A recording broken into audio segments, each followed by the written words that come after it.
Bueno,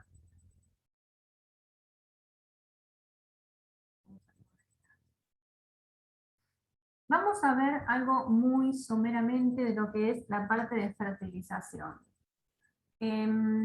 Ustedes saben, por lo que ya hemos estado viendo con otros cultivos, que la fertilización de las plantas jóvenes no es la misma que la fertilización de las plantas adultas, ¿sí? Nosotros cuando estamos fertilizando plantas jóvenes tenemos que tener objetivos distintos a las plantas en producción. ¿Qué tenemos que saber? Esto es en general, ¿sí? Para los frutales caducifolios en general. En los primeros años de la planta, el sistema radicular crece más lento que el de la parte aérea. Por lo tanto, las fertilizaciones tienen que ser frecuentes, más frecuentes, pero de menor cantidad, ¿sí? Si no, yo estoy desperdiciando fertilizante. Voy a poner fertilizante en el suelo donde la planta no va a tener capacidad de absorberlo debido a que ese sistema radicular aún no tiene una superficie importante de exploración. Volvemos a la información de Alto Valle, en general se extiende desde noviembre, esto es para situarlos a ustedes a fines de enero. Noviembre, estamos con un crecimiento de los brotes. ¿Por qué noviembre? Porque esos brotes que están creciendo es cuando empiezan a traccionar el agua y la fertilización, los nutrientes que estamos poniendo.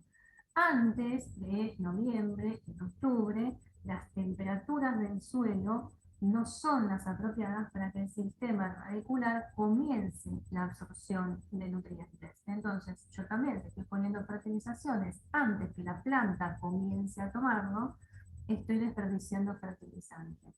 A fines de enero, para que no se genere un crecimiento vegetativo, que luego puede hacer que se dañe o muera con las primeras heladas otoñales. Para que tengan una idea, las primeras heladas en otoño en esta zona aparecen hacia el 14 de abril, ¿sí? O sea que estamos en un momento bastante temprano de lo que es el año y por lo tanto yo hasta ahí todavía puedo llegar a tener algo de crecimiento en la planta. Por eso estas fechas, ¿sí? Básicamente para que sea eficiente cuando yo estoy fertilizando plantas jóvenes.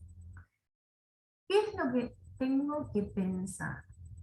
Volvemos a lo mismo. Si bien yo les voy a dar algunas formulaciones o algunos valores orientativos, a mí no me interesa que ustedes sepan cuánto se tiene que poner de nitrógeno, de fósforo, de potasio, porque eso va a depender, en definitiva, de donde ustedes estén trabajando, de las condiciones que tenga el suelo, de cómo fue fertilizado, si fue fertilizado, de muchas variables. Sí, lo que tienen que saber es esto. Cuando yo estoy pensando en fertilizar una planta joven, tengo que poner todo mi objetivo en formar a esa planta. En los primeros años, lo que tiene que estar, digamos, claro, es que la planta tiene que formar la estructura y formar y crecer en cuanto a su sistema radicular. Esa planta va a estar en ese lugar durante muchísimos años, 25, 30, 40 años. Entonces, en los primeros años, la planta tiene que crecer, tiene que dedicarse a crecer fuerte, estructuralmente y radicularmente para poder después llevar a cabo toda su vida útil. En función de esto, los elementos fundamentales, los que no pueden faltar, son el nitrógeno y el fósforo. Ahí ustedes tienen una sugerencia de lo que es la bibliografía, pero en definitiva la idea es esa, ¿no? La idea es que se forme la planta. Bien, acá volvemos a lo mismo. Esto es característico de frutales caducifolios. Para que yo sepa cuando tengo que fertilizar, tengo que entender la dinámica de ese nutriente en la planta. Si yo no sé qué hace el nitrógeno en la planta, y voy a estar medio complicada cuando intente fertilizar. Yo voy a tener que decidir no solamente qué ponerle, sino cuándo hacer esa fertilización. Y volvemos a lo mismo. Yo puedo estar pensando en una fertilización que tengo que hacer en un determinado momento y en ese momento no lo puedo hacer.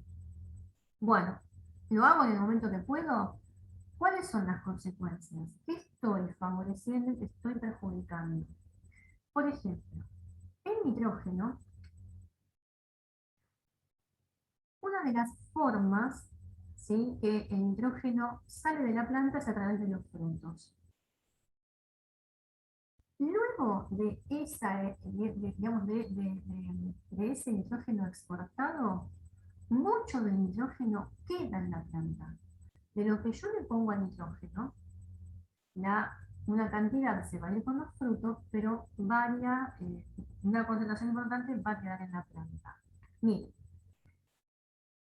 después que se cosecha, en algún momento, después que se cosecha, y antes que se produzca la senescencia, el nitrógeno que se encuentra en las hojas viaja hacia las partes permanentes de la planta. ¿Se acuerdan que habíamos hablado principalmente como partes permanentes el sistema radicular?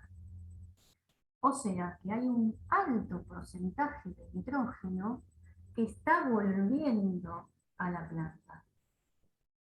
Otra parte vuelve en forma de materia orgánica una vez que se caen las hojas, en la hojarasca.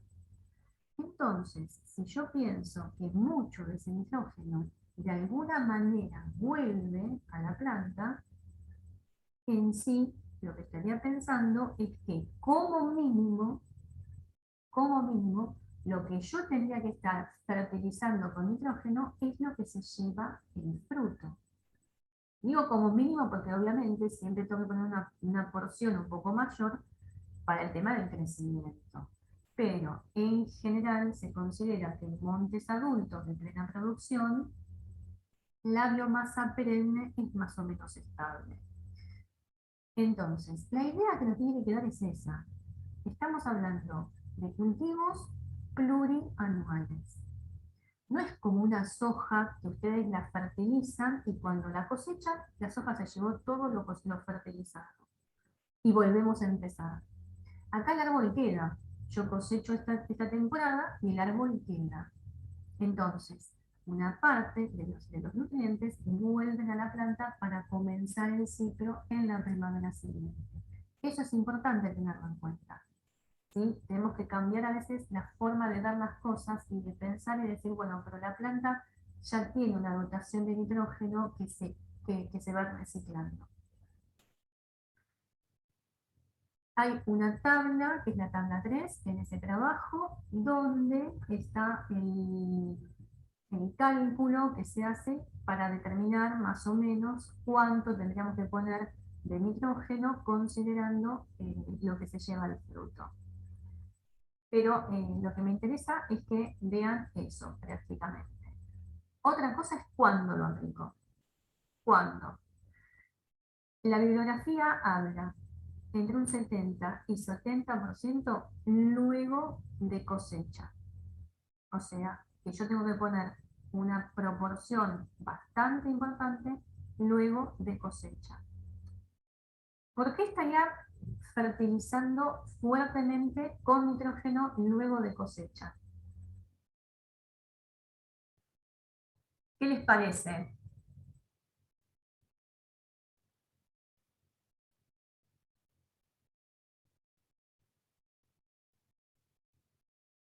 ¿Alguna idea? Profe, tiene que ver con la relación carbono-nitrógeno que yo voy a buscar para que tenga el equilibrio de la planta para el año que viene. Tiene que ver con lo que va a Por guardar lo la de las yemas, planta. Disculpame, ¿cómo? para favorecer las yemas de fructificación.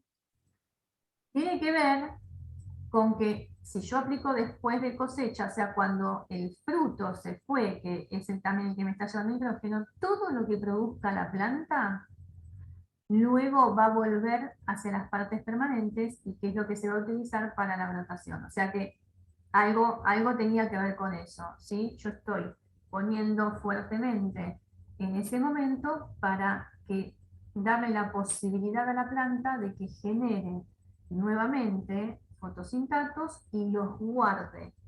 Y eso, acuérdense, que es lo que va a necesitar y a utilizar como energía para el próximo crecimiento. ¿Sí? Entonces, generalmente lo que se busca es eso, tener una buena formación de sustancias de reserva. El otro porcentaje se aplicaría en primavera, dice después de octubre, por lo mismo que les explicaba en los frutales jóvenes, que hasta octubre en esta zona fría no hay temperaturas del suelo adecuadas para que el crecimiento radicular comience a absorber y entonces no pueda justamente absorber el nitrógeno.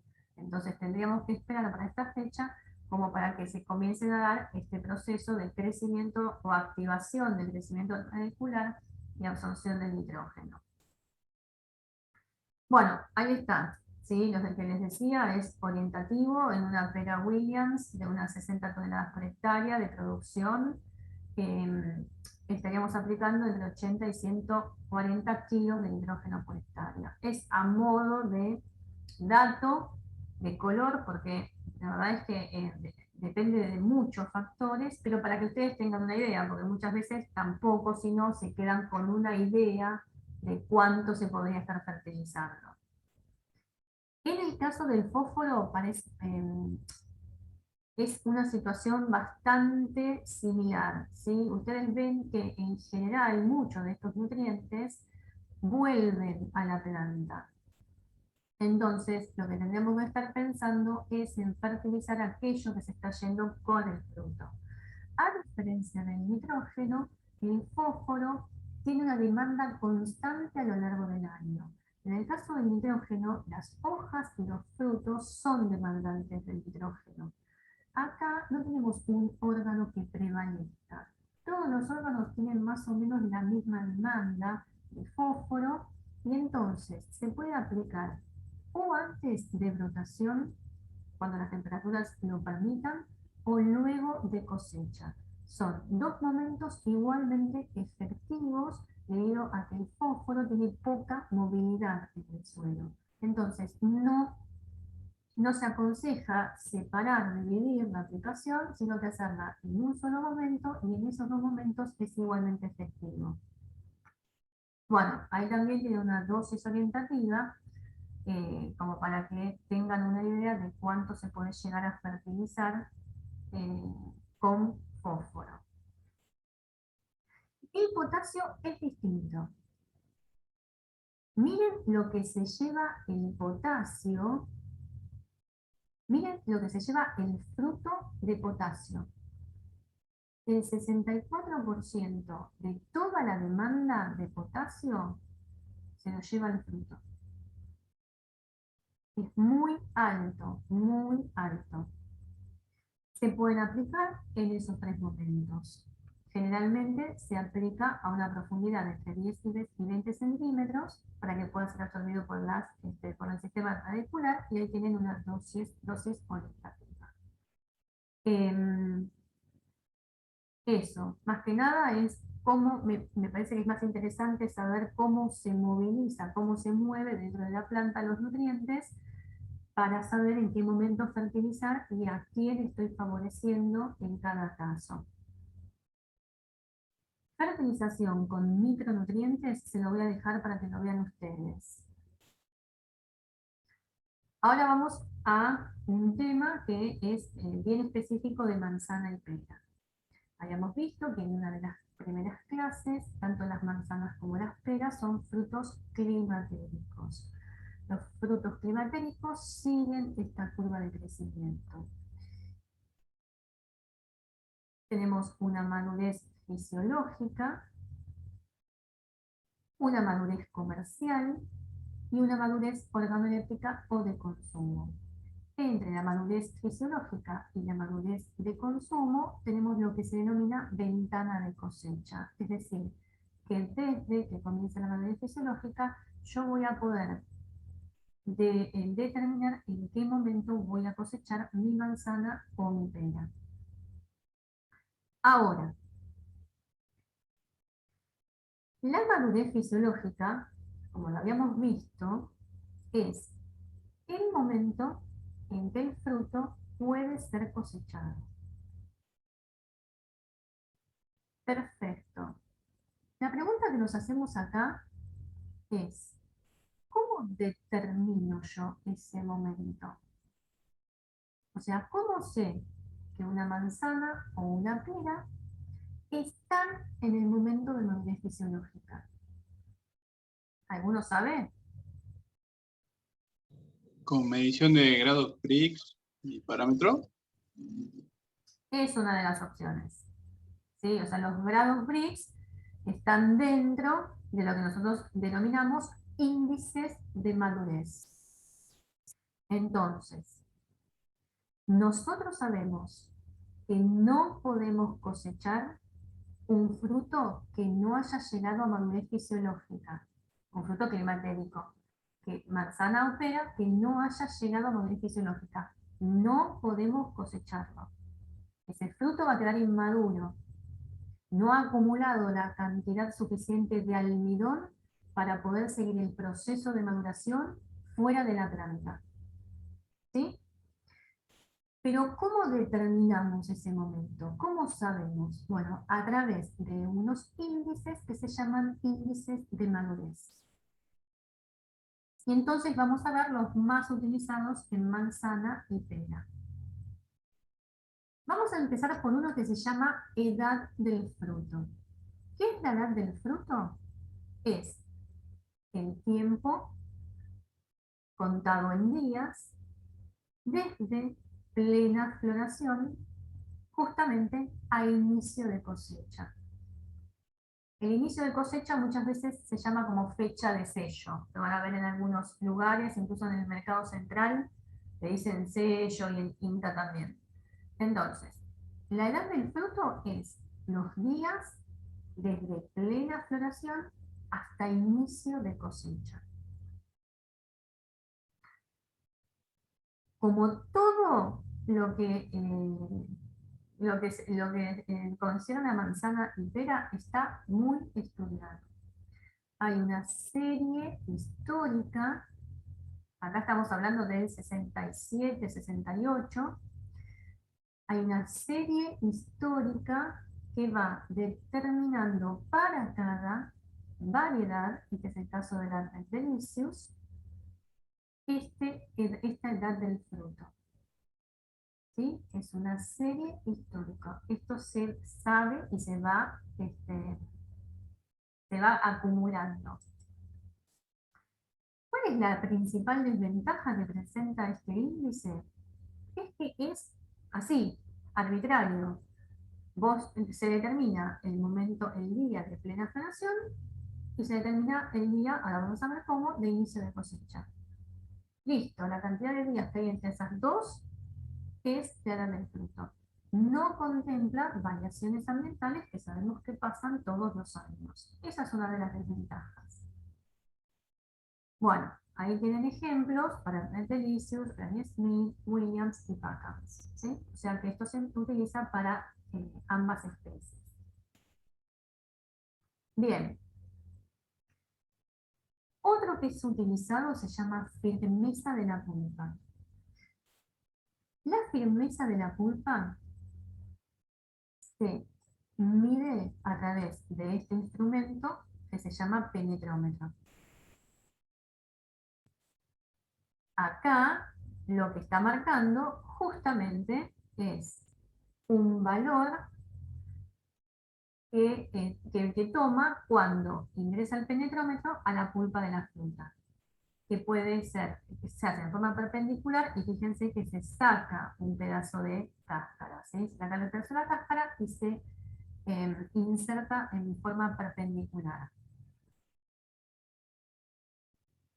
Estos valores pueden estar expresados en kilos por centímetro cuadrado, o también hay bibliografía que los miden o que que los ponen con unidades de libras.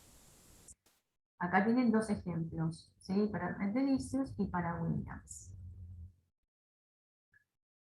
Esto es muy utilizado, es el que mejor se ajusta a las características de la pera. ¿Sí? Es muy utilizado en peras porque funciona muy bien con las características que tiene la pulpa de la pera. Obviamente esa pulpa se va ablandando a medida que,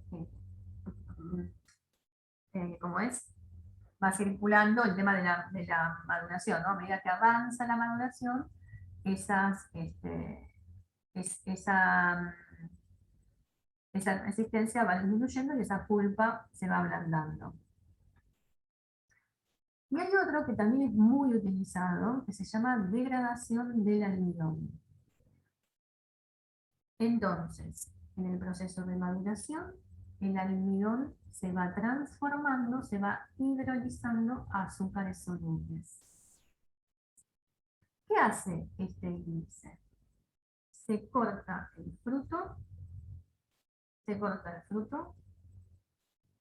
por su parte ecuatorial, o sea, se divide en dos mitades, y se sumerge, una de las mitades se sumerge en una solución de Lugol. El Lugol, ¿sí? Tiene yodo, y el yodo, al interactuar con el almidón, con las cadenas de amilasa, genera una tinción de color azul.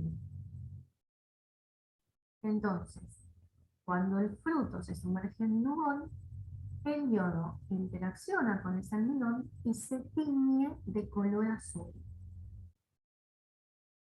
Todo lo que vean ustedes teñido de azul significa que todavía está en forma de almidón. La parte que ustedes van a ver que es de un color incolora o amarillenta es porque el almidón ya se ha transformado a azúcares solubles. El sentido de la degradación es centrífuga.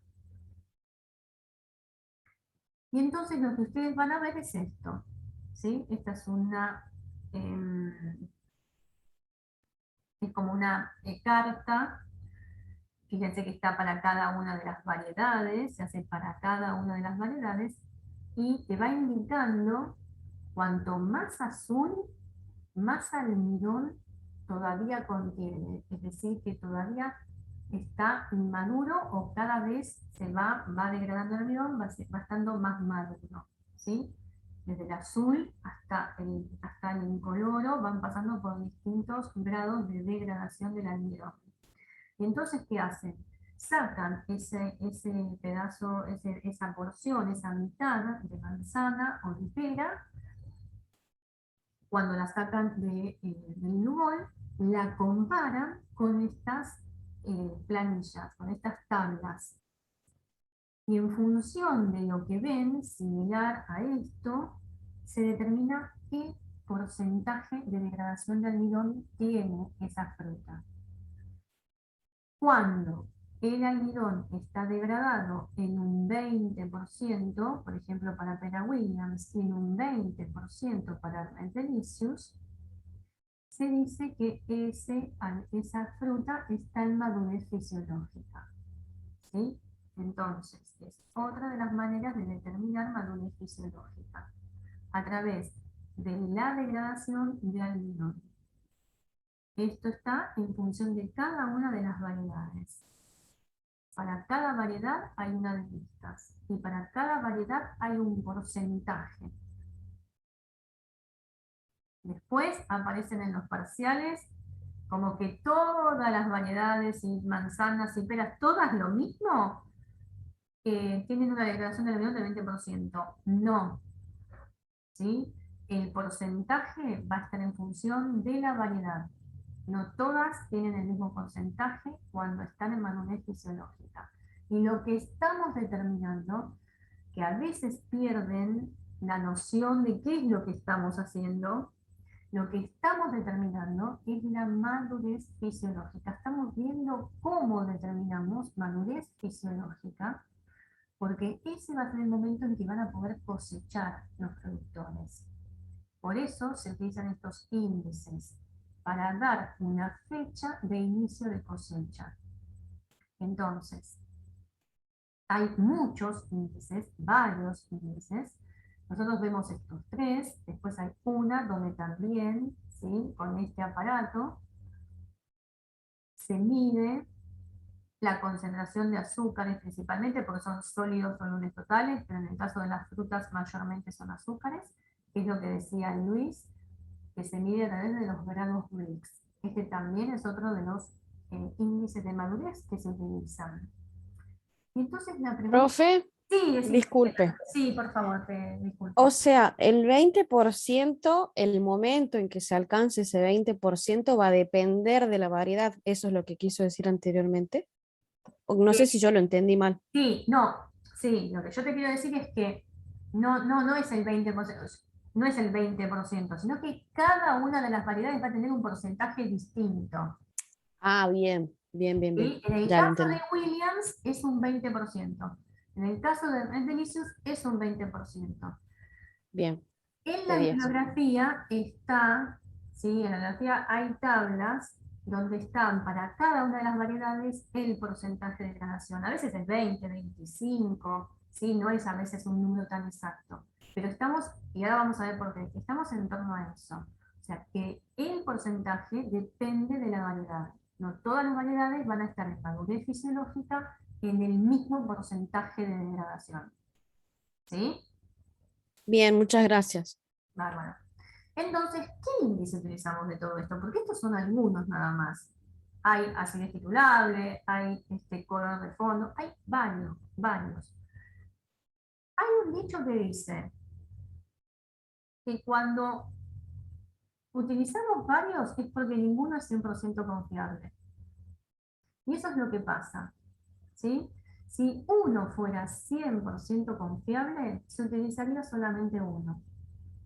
En este caso necesitamos de unos cuantos. Miren, acá les doy un ejemplo. Variedad Williams. Hoy van a soñar con la Williams y con la Red Delicious. Williams. Firmeza de la pulpa en libras. Entre el 20 y 21. ¿Sí? 21 libras que lo habíamos visto hoy. Contenido de sólidos solubles. Esto. Mayor al 10%. Bueno, si es titulable, que es otra forma también de medirlo. Degradación del almidón, 20-25%. ¿Ves, Milena? Por ejemplo, esta otra tiene entre un 25 y un 30, ya cambió el porcentaje. Para esta, la CLAPS, ya tenés otro porcentaje de degradación para determinar inicio de cosecha. Por eso yo a veces les hago hincapié, les marco las palabritas para que no nos perdamos en tanta información. Entonces, cuando la pera Williams alcanza estos valores, se dice que está en madurez fisiológica. Como es un fruto climatérico, al estar en madurez fisiológica, puede comenzar a cosecharse. ¿Sí? Para esto necesitamos estos índices de madurez, para poder determinar el momento de madurez fisiológica. Eso les tiene que quedar claro. ¿Sí? Bien, ¿cuándo cosechamos? Esto es... Profe, Sí, Luz, gracias que estás ahí. Decime. no, o sea, quería saber si se sacaban varios frutos y se hacen un promedio de Sí, todos esos ahora, frutos ahora, y ahí ahora, calculan la ahora prueba. vamos a ver cómo se hace. Sí, ahora Bueno. te comento bien cómo se hace. Momento de cosecha. Esto se hace solamente en nuestro país. Tenemos ese honor, pongámosle, y ya van a ver por qué. Se hace solamente en nuestro país y con manzana y pera dentro de los frutales que nosotros manejamos, ¿no? Momento de cosecha. ¿Cuándo? ¿Cuándo cosechamos? ¿Cuándo dijimos, bueno, ya más o menos pudimos determinar o sabemos cómo determinar el momento de cosecha, de inicio de cosecha? Bien, ¿quién pone esa fecha? hay algo que se llama calendario tentativo de cosecha. Solamente nosotros, en todo el mundo. ¿Cómo es esto? Vamos a ver con un ejemplo. Tengo una manzana, les cambio la variedad para que después no suenen con las delicios. Variedad de Star Crimson. Vamos a tomar datos de una temporada 2005, 2006 y para Alto Valle. ¿Sí? Para Alto Valle sí van a saber. ¿Qué necesito saber para hacer este calendario tentativo de cosecha? Necesito saber la fecha de plena floración de esta variedad en esta zona. ¿Cómo se hace eso? Se manda, INTA manda técnicos a distintas chacras, que son chacras representativas de la zona, y toman este dato. ¿Sí? Fecha de plena floración. Acuérdense que la plena floración es cuando el 50%, en alguna bibliografía dice 75%, el 50 o 75%, dependiendo de la bibliografía, de las flores de un árbol se encuentran abiertas. Esa es la plena floración. Bueno, para esta variedad, en este año, en ese lugar, se determinó que la fecha de plena floración es el 28 de septiembre. Perfecto. ¿Qué otra cosa necesito? Necesito saber la edad del fruto. ¿Se acuerdan de este valor que habíamos visto acá? Necesito saber este valor, que es una serie histórica, o sea que ya está determinado esto desde hace varios años. Bueno, se sabe que esta variedad tiene una edad del fruto de 151 días, por todo lo que se viene midiendo hace años y años y años. ¿Y qué se hace? Bueno, se cuentan 151 días desde el 28 de septiembre y dan una fecha estimada de cosecha del 26 de febrero del 2006. Esto es lo que se denomina calendario tentativo de cosecha. ¿Sí? Una vez que se determinó esta fecha, se divulga, se difunde. Todos los productores de esa zona saben que esa variedad va a estar, fíjense que es estimada, va a estar lista para ser cosechada o presuntamente lista para ser cosechada hacia el 26 de febrero. Perfecto. Ahora, es estimada, o sea que algo tiene que pasar en el medio. Como nosotros vimos, la serie histórica no contempla variaciones ambientales. Estas variaciones ambientales pueden ser que influyan sobre la madurez de los frutos, y entonces necesitamos ajustar esa fecha. ¿Cómo se ajusta? Generalmente, un mes antes, semanas antes del inicio de cosecha que está establecido por la edad del fruto, o sea, supónganse que acá estamos hablando 26 de febrero, supónganse que hacia el 26 de enero, cuando se supone que en un mes estoy comenzando a cosechar, se hacen muestreos de frutos. ¿Sí? Es esto lo que vos me preguntabas, Luz. Semanalmente se toman muestreos de frutos y se les hace todos estos procesos. Se les aplican todos estos índices que estuvimos viendo. Se les toma firmeza, color, acidez, sólidos solubles, degradación del almidón. Todos estos índices que estuvimos viendo hace 2 minutos son los que se aplican sobre estos muestreos de frutos para poder ajustar esta fecha de cosecha. ¿Qué puede pasar?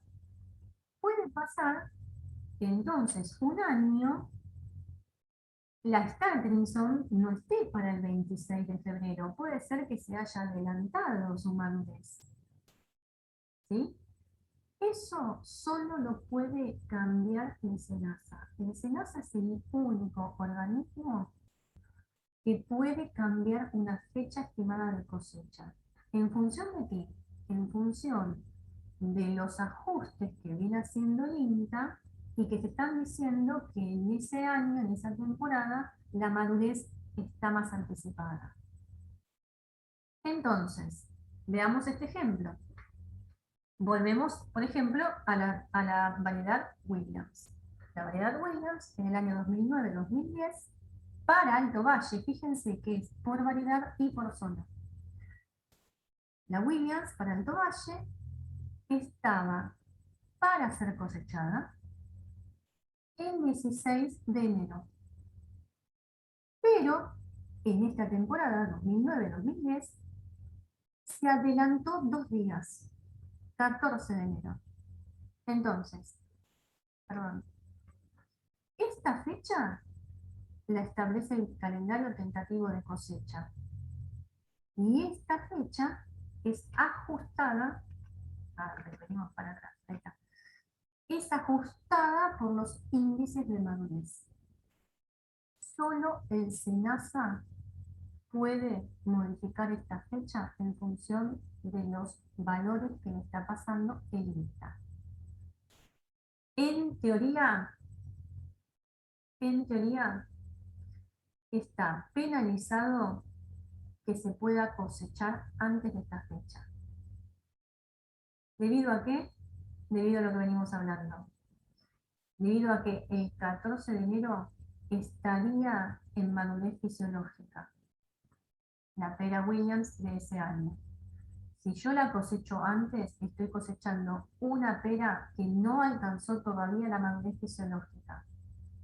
Eso va en detrimento de la calidad del fruto que se obtiene y obviamente a dónde del consumidor.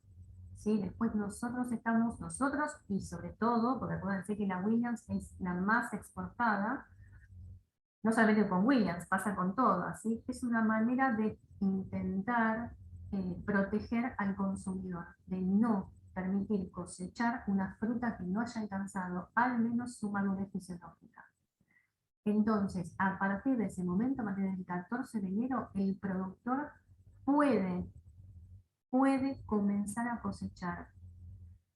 ¿Cuándo lo hace? Va a ser una decisión propia en función, por ejemplo, de hacia dónde lo mande. No es lo mismo mandarla en barco a, no sé, a China, que mandarla en camiones refrigerados a Brasil. Entonces, luego es una decisión del productor. Porque además también va a depender de cómo la conserve, si es que la conserva. Si la va a mandar al mercado central, la cosechás lo más tarde posible cerca de madurez organoléptica. Acuérdense que si yo cosecho un fruto en madurez fisiológica, ese fruto va a tener que hacer todo el proceso de maduración a expensas de lo que pudo acumular él mismo, de lo que tiene él acumulado en sus reservas. Si yo dejo el fruto en la planta, la madurez, todos los procesos madurativos van a estar de alguna manera apoyados o soportados por la misma planta. Entonces, la calidad, entendiéndola por sabores o por aromas, no va a ser lo mismo de una fruta que fue cosechada hace 2 días en la planta que una fruta que ya viene con varios días de haber sido cosechada porque necesita pasar por algún proceso de, ya sea transporte o algún proceso de acondicionamiento, ¿sí? Entonces, al productor que quiere mandarla al mercado central de Buenos Aires y capaz que cosechándola 1 o 2 días antes es mucho mejor que si la cosecho cuando llegó a madurez fisiológica, ¿sí? Además de que todo eso implica costos, porque tiene que también pagar los costos de conservación de la fruta. Bien, este día nuevamente se difunde como se difundió en la fecha del calendario tentativo de cosecha, ¿sí? De la misma manera, luego se informa. Cosecha. Manual en varias pasadas, y ahí tienen algunos valores para las variedades que nosotros vemos. Les voy a mostrar este videito, así cambiamos un poco el tono de voz.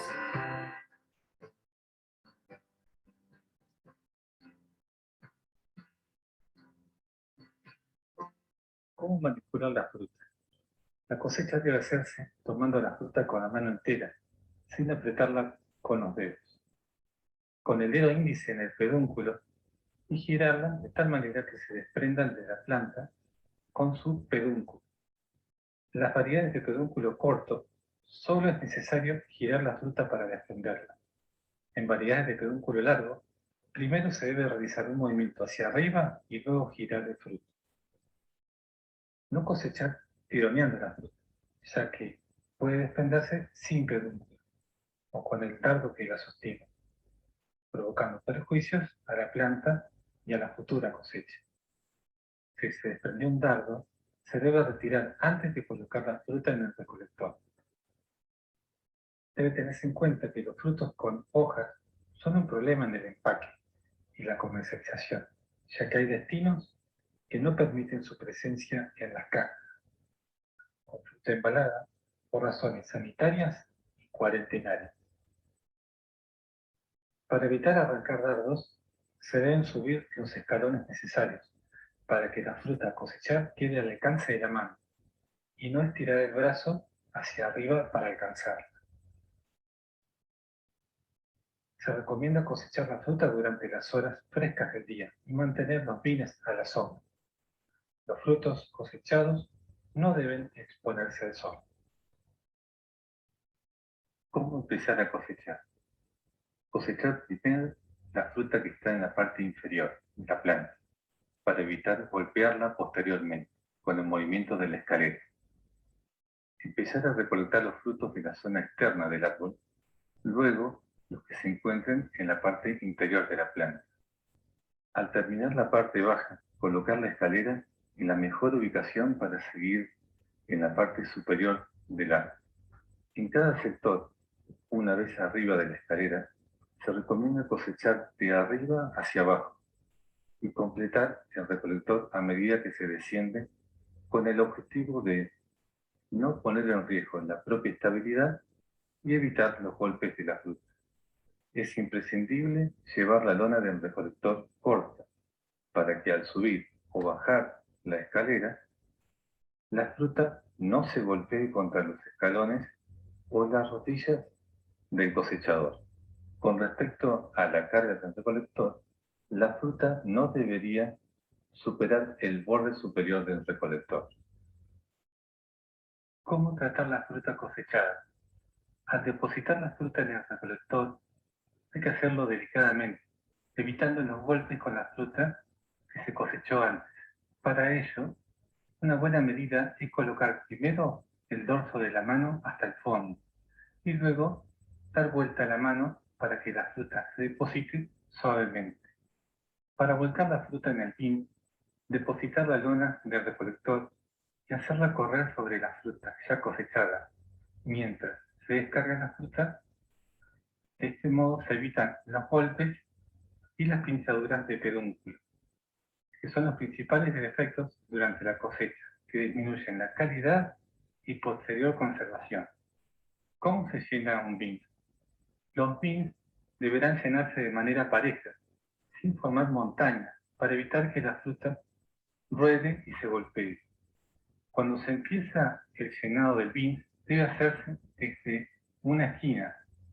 El siguiente recolector se debe descargar en la esquina opuesta, luego en las siguientes esquinas y finalmente en el centro hasta cubrir el fondo con la fruta.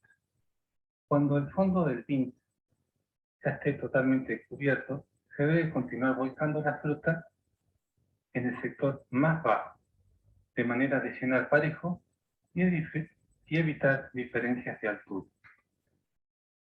Una vez descargado el recolector, controlar la calidad de la fruta para comprobar que se cumple con las características exigidas y descartar aquellas que no las cumplen.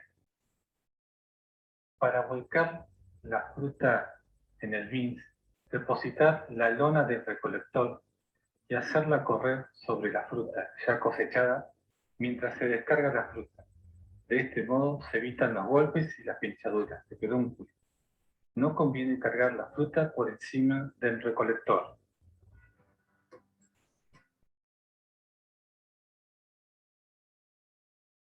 Bueno, eso, ¿sí? Para que tengan una idea de más o menos cómo es el tema de la cosecha y los cuidados que hay que tener. Ahora les voy a mostrar una pequeña partecita de este video, que es lo que me interesa mostrarles. Ay, ay, ay, ¿dónde está?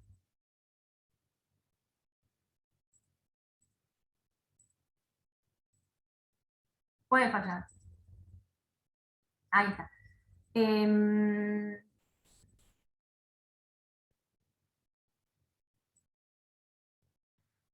Estos son los bins que ustedes habían visto que se tienen en el campo, se llevan hasta la planta de empaque, y lo que me interesaba mostrarles en el proceso de la planta de empaque es, fíjense cómo estos bins se sumergen, ven que se sumergen en agua, eso se llama hidroinmersión. Lo que hace es evitar o minimizar los daños que pueden sufrir la fruta al ser, digamos, sacada del beans. En manzana se hacen solamente con agua y con algún tipo de hipoclorito, pero en pera muchas veces lo que se hace es poner sales de flotación, porque la pera es más pesada y entonces necesita sales de flotación para que pueda flotar. ¿Sí? Eso es típico, digamos, se hace en manzana y en pera, que quizás ustedes no lo hayan visto en otro cultivo. Así de esa manera se puede llevar a cabo el vaciamiento, esa palabra no me salía, del beans. Procesamiento y empaque se los voy a dejar para que lo vean ustedes. Y lo que vamos a ver, cómo se almacena la fruta. ¿Cuáles son los sistemas de almacenamiento que tienen esta fruta? Tenemos que pensar que la fruta, como un ser vivo, produce o tiene el proceso de respiración, ¿sí? Consume oxígeno, libera dióxido de carbono, agua y también calor en ese proceso, y utiliza sus sustancias de reserva, que en este caso es principalmente ácido málico. Todo este proceso la fruta lo hace a expensas de una pérdida de calidad, pérdida nutricional y deshidratación. Por eso es necesario que se consideren algunos sistemas de almacenamiento, como por ejemplo los más difundidos son la atmósfera convencional y las atmósferas controladas. La atmósfera convencional son las cámaras frigoríficas. En las cámaras frigoríficas lo que se está manejando es la temperatura, o sea, el único parámetro que se maneja es la temperatura. Fíjense que en variedades como Delicious van entre menos 0,5 y 0,5, y en variedades como Williams va entre menos 0,75 y menos 1. Una de las cuestiones es que tenemos que intentar mantener una humedad por encima o similar al 90% para evitar pérdidas por deshidratación. Con este mecanismo, es decir, solamente manejando la temperatura, nosotros podemos tener un periodo de almacenamiento de 5 a 7 meses o de 3 a 4 meses.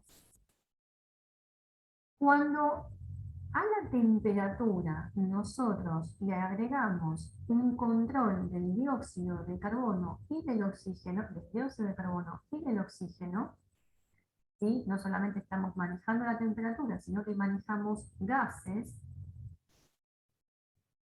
En estas proporciones, el periodo de almacenamiento se extiende de 7 a 8 meses.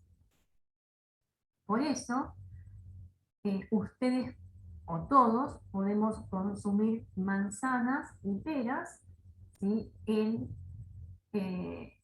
prácticamente todo el año, cuando, por lo que hemos visto, son cosechadas a principios de año. Estamos hablando de febrero, marzo, estamos abril como mucho, enero, febrero y marzo, ¿sí? Y nosotros podemos seguir consumiendo manzanas y peras aún estando en septiembre, octubre o noviembre, gracias a estas formas de almacenamiento. esto es lo que yo les decía que también implica un costo para el productor. Entonces, hay que ver en qué momento conviene cosechar para poder manejar los temas del costo de almacenamiento. Ya estamos viendo la luz al final del camino. Así que comercialización, transporte, exportaciones, plagas y enfermedades, se los dejo a ustedes. No tienen ningún tipo de inconveniente ni ningún tipo de dificultad, así que tranquilamente lo pueden leer ustedes y con esto terminamos. Quiero aclararles que todos los temas entran, ¿sí? En el parcial se toman todos los temas. Por un tema de tiempos, me parece que hay algunos que no es necesario que los expliquemos, pero están todos dentro de lo que va a ser el parcial, ¿sí? ¿Alguna pregunta? No, profe.